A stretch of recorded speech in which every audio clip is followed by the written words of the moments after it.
You know, there are moments in this life, and I mean this literally, when the pure, unadulterated evil is unleashed on this world. The people of Israel lived through one such moment this weekend.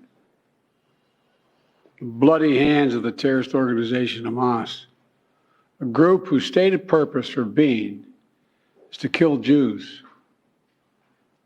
This was an act of sheer evil. More than 1,000 civilians slaughtered, not just killed, slaughtered in Israel.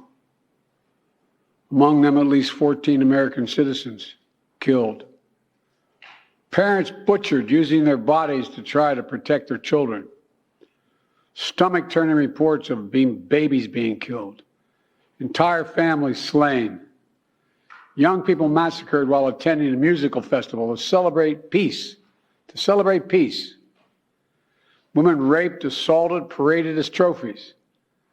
Families hid their fear for hours and hours, desperately trying to keep their children quiet to avoid drawing attention. And thousands of wounded, alive but carrying with them the bullet holes and the shrapnel wounds and the memory of what they endured. You all know these traumas never go away. There's still so many families desperately waiting to hear the fate of their loved ones, not knowing if they're alive or dead or hostages. Infants in their mother's arms, grandparents in wheelchairs, Holocaust survivors abducted and held hostage. Hostages whom Hamas has now threatened to execute in violation of every code of human morality. It's abhorrent. The brutality of Hamas, these bloodthirstiness brings to mind the worst rampages of ISIS. This is terrorism. But sadly, for the Jewish people, it's not new.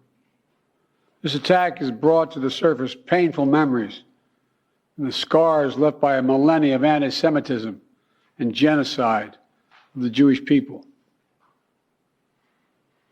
So in this moment, we must be crystal clear. We stand with Israel. We stand with Israel. And we will make sure Israel has what it needs to take care of its citizens, defend itself, and respond to this attack. There's no justification for terrorism. There's no excuse. Hamas does not stand for the Palestinian people's right to dignity and self-determination. Its stated purpose is the annihilation of the state of Israel and the murder of Jewish people. They use Palestinian civilians as human shields. Hamas offers nothing but terror and bloodshed with no regard to who pays the price. The loss of innocent life is heartbreaking. Like every nation in the world, Israel has the right to respond, indeed has a duty to respond to these vicious attacks. I just got off the phone with a third call with Prime Minister Netanyahu, and I told him, the United States experience what Israel is experiencing, our response would be swift, decisive, and overwhelming. We also discussed how democracies like Israel and the United States are stronger and more secure when we act according to the rule of law. Terrorists purposely target civilians, kill them. We uphold the laws of war, the law of war. It matters. There's a difference. Today, Americans across the country are praying for all those families that have been ripped apart. A lot of us know how it feels. It leaves a black hole in your chest when you lose family. Feeling like you're being sucked in. The anger, the pain, the sense of hopelessness. This is what they mean by a human tragedy, an atrocity on an appalling scale. We're going to continue to stand united, supporting the people of Israel who are suffering unspeakable losses and opposing the hatred and violence of terrorism. My team has been in near constant communication with our Israeli partners and partners all across the region and the world from the moment this crisis began. We're surging additional military assistance, including ammunition and interceptors, to replenish Iron Dome. We're going to make sure that Israel does not run out of these critical assets to defend its cities and its citizens. My administration has consulted closely with Congress throughout this crisis.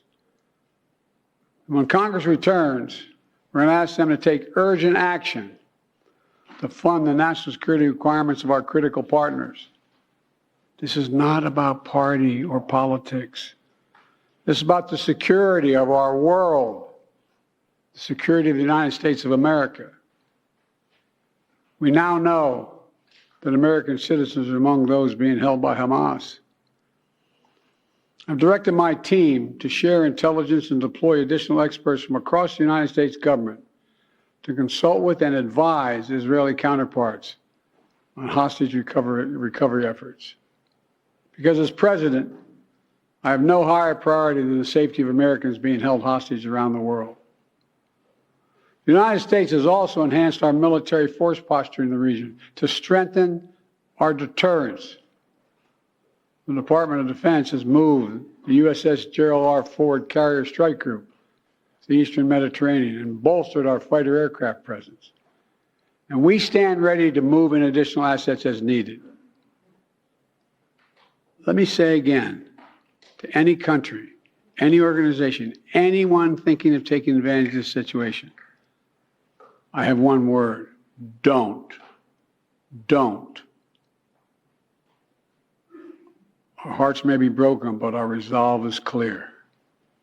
Yesterday, I also spoke with the leaders of France, Germany, Italy, and UK to discuss the latest developments with our European allies and coordinate our united response.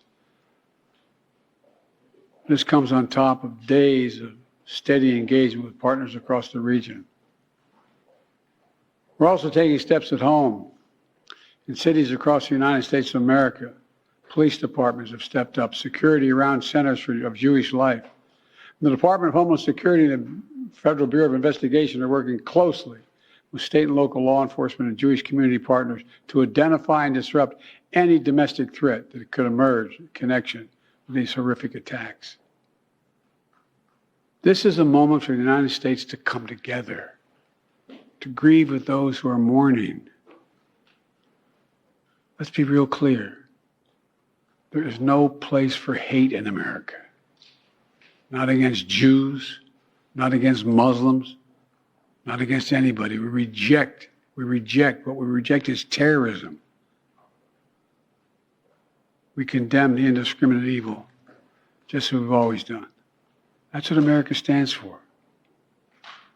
You know, just over 50 years ago, I was thinking about it this morning, talking to the Secretary of State, the Vice President in my office.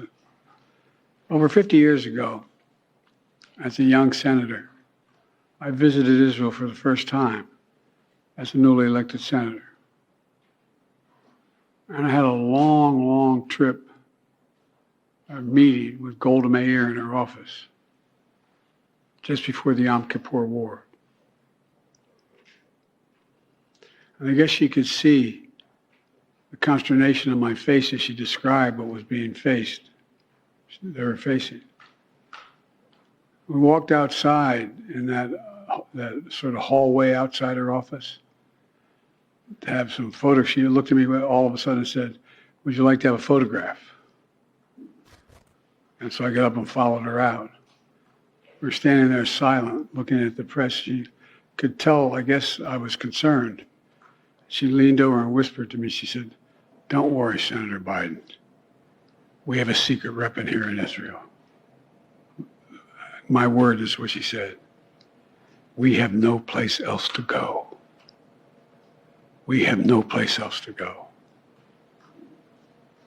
For 75 years, Israel has stood as the ultimate guarantor of the security of Jewish people around the world, so that the atrocities of the past could never happen again. And let there be no doubt, the United States has Israel's back. We will make sure the Jewish and democratic state of Israel can defend itself today, tomorrow, as we always have. It's as simple as that. These atrocities have been sickening. We're with Israel. Let's make no mistake. Thank you. Mr. President, what was your reaction?